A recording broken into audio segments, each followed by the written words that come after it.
Bom dia, boa tarde, boa noite, boa madrugada, meus caros alunos e colegas concurseiros de todo o Brasil. Estamos dando continuidade ao nosso bloco acerca da Lei 8.112 de 90 do Direito Administrativo para concurso público, pessoal. E isso mesmo, aquela lei grande, enorme, que sempre cai em concurso, sempre é cobrada, independente da banca. Falou que a União, eles vão estar cobrando 8.112. E mesmo você que está fazendo concurso aí para ser um servidor estadual, independente do estado, independente do município do Brasil, a sua lei do servidor público estadual e a sua lei do servidor público municipal, ela é baseada aqui, ó, na lei 8.112 de 90.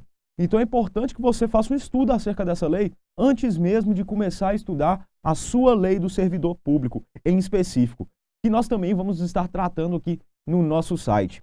Afinal, estamos fazendo o máximo possível para você passar aqui com a gente no nosso site euqueropassar.com.br. Então, pessoal, vem comigo que a gente vai continuar o nosso estudo acerca da Lei 8.112 de 90. E hoje, pessoal, nós vamos falar sobre as concessões ao servidor público. E o que seriam as concessões ao servidor público? Sem qualquer prejuízo de sua remuneração, é autorizado que o servidor ausente-se de seu serviço nas seguintes hipóteses. Então, essas concessões dadas pela Lei 8.112 são aquelas hipóteses em que o servidor público ele pode faltar ao exercício da sua função, ao exercício do seu cargo, sem prejuízo da sua remuneração. Então, é muito importante a gente saber disso, pessoal, porque cai em concurso público igual batata. Então, vamos lá? Vamos ver o que a lei fala pra gente. Ele pode se ausentar por 1 dia para doação de sangue, por 2 dias para se alistar como eleitor, 8 dias consecutivos em razão de A. Casamento, B. Falecimento do cônjuge, companheiro, pais, madrasta ou padrasto, filhos, enteados, menor sob guarda ou tutela e irmãos. Pessoal, então a gente vai observar primeiramente por 1 dia para doação de sangue, por 2 dias para se alistar como eleitor e 8 dias, pessoal, para casamento ou falecimento de cônjuge, companheiro, pais, madrasta, padrasto, filhos, enteados, menor sob guarda ou tutela e irmãos, pessoal. Lembrando, essas são as concessões, essa é o que a lei dá para quando você pode, sim, faltar ao serviço de forma justificada, sem prejuízo da sua remuneração como servidor público, ok? O servidor estudante, pessoal, também lhe será concedido uma forma diferenciada de regime. Seria o quê? Será concedido horário especial ao servidor estudante quando comprovada a incompatibilidade entre o horário escolar e o da repartição, sem prejuízo do exercício do cargo. Então, pessoal, o que a gente pode observar? Que aí a administração pública, quando o servidor ele for estudante, a administração pública ela vai ter de fazer uma forma de compatibilizar o horário de estudo com o horário do efetivo exercício do cargo desse servidor. Ou seja, o servidor ele não pode ficar sem ter aula e ele também não pode ficar sem fazer o seu serviço, sem fazer efetivamente o cumprimento da sua função, correto? Então, o que vai acontecer? A administração pública vai ter de compatibilizar o horário do estudo com o horário do efetivo exercício do cargo, ok? Sem prejuízo para o exercício do cargo e para o servidor público com sua remuneração, correto? Neste caso, pessoal, será exigida a compensação de horário no órgão ou entidade que tiver exercício, respeitada a duração semanal do trabalho. Então, o que vai acontecer, pessoal? Eu sou estudante, meu horário não é compatível. Aquilo que não for compatível, aquele tempo, por exemplo, eu posso trabalhar 4 horas por dia, sem prejuízo do meu estudo. Então, o que vai acontecer? Eu vou ter de compensar o órgão ou entidade a qual eu trabalho, tá? Sem prejuízo das horas máximas de trabalho que está na Lei 8.112. Que seriam qual? 40 horas semanais, pessoal. Então, eu posso trabalhar um determinado horário que seja compatível, só que eu tenho de compensar as horas que eu não trabalhei, sem prejuízo das 40 horas. Ou seja, eu não posso passar das 40 horas semanais, ok? Posteriormente, pessoal, nós também vamos olhar que a lei faculta ao portador de deficiência um regime diferenciado, assim como o servidor estudante. Que seria como? Também será concedido horário especial ao servidor portador de deficiência, quando comprovada a necessidade por junta médica oficial, independentemente de compensação de horário. Então aqui, pessoal, nós vamos ter o quê? Primeiro nós vamos observar que não é necessária a compensação de horário para o servidor público deficiente físico, desde que a sua deficiência, a forma como ele vai prestar esse serviço, ela tem que ser comprovada por uma junta médica oficial do órgão ou entidade a qual ele trabalha. Lembrando, pessoal, aqui no servidor portador de deficiência não ocorre o que? A compensação de horas. Por quê, pessoal? Porque nós vamos estar observando uma deficiência, vai estar atestada, uma deficiência médica atestada. Então, o que vai acontecer, pessoal? Por exemplo, aquele servidor que não pode, por um problema de coluna, não pode ficar durante horas a fio sentado ou em pé. Então, o seu horário ele será manejado pela administração pública. Afinal, a deficiência dele, e também nós vamos observar que isso provém das cotas para deficientes que nós temos em concurso público, que como nós vimos, varia de 5% a 20%, ele deverá com certeza respeitar essa limitação, pois foi essa limitação que o trouxe à administração pública, ok? Nós vamos observar também, pessoal, que o quê? Que nota-se que neste caso, o estabelecimento de jornada especial independente de compensação de horário, ela irá acontecer.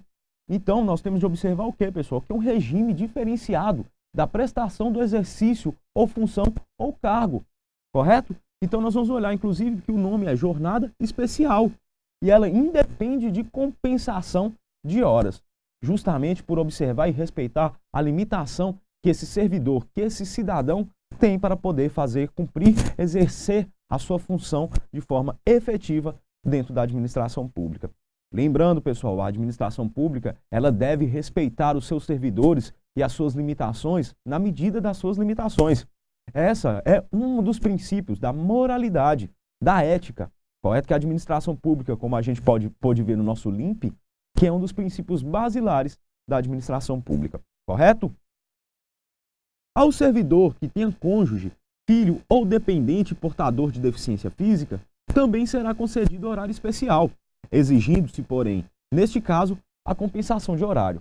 E aqui eu faço uma vênia, pessoal, uma pequena vênia para a gente poder entender melhor. Neste caso, o servidor, ele não é portador de necessidade especial, mas, no caso, seu cônjuge, filho ou dependente, e neste caso, o companheiro também se inclui, pessoal. O que acontece? Ele será concedido horário especial, mas, neste caso, como ele não é o portador da deficiência, será exigido a compensação de horas, lembrando, respeitando-se sempre as 40 horas semanais do servidor público, correto? Então, vamos olhar de novo, pessoal. Ao servidor que tenha cônjuge, filho ou dependente, lembrando que neste caso cônjuge também inclui-se o companheiro, portador de deficiência física, também será concedido horário especial, exigindo-se, porém, neste caso, a compensação de horário, correto? Posteriormente, nós vamos abarcar o tempo de serviço do servidor, pessoal. A apuração do tempo de serviço será feita em dias, que serão convertidos em anos, considerado o ano como de 365 dias. E nesse caso, pessoal, vou ressaltar para vocês, essa contagem de tempo, ela serve para quê? Ela serve tanto para a questão de proventos, benefícios pessoais, como também para a questão de concurso público. Nós sabemos que existem alguns concursos públicos, principalmente para os cargos da educação, que eles vão cobrando do pessoal que o tempo de serviço. Será um dos critérios avaliados para poder colocar todo mundo na lista. Então, para aquilo também conta-se, primeiro, em dias e depois a conversão em anos, levando-se em consideração sempre que o quê? Que o ano ele terá 365 dias, pessoal.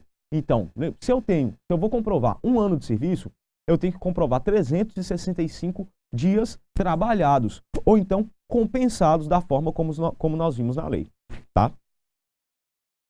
É contado, para todos os efeitos, o tempo de serviço público federal, inclusive o prestado às Forças Armadas. Então, pessoal, também faculta-se para esse tempo que nós olhamos o tempo de serviço do servidor, nós vamos observar também o tempo nas Forças Armadas. Por quê? As Forças Armadas, as armas da República, elas fazem parte do serviço federal.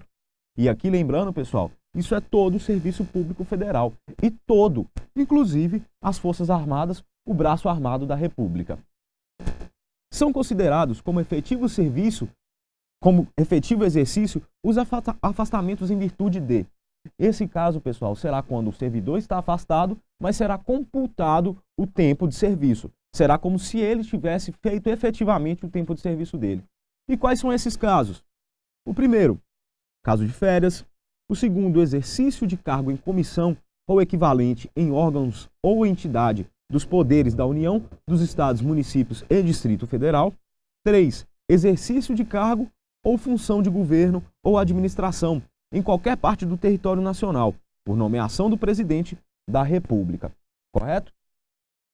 O quarto, participação em programa de treinamento regularmente instituído ou em programa de pós-graduação estrito sensu no país, conforme dispuser o regulamento. Lembrando, pessoal, o regulamento do órgão ou entidade, ele tem toda uma importância para a gente, porque a lei, em determinados momentos, ela vai abarcar somente de forma genérica, como é neste caso, sendo que será regulado pelo próprio regulamento do órgão ou entidade a qual o servidor público está lotado. 5. Desempenho de mandato eletivo federal, estadual, municipal ou do Distrito Federal, exceto para promoção por merecimento.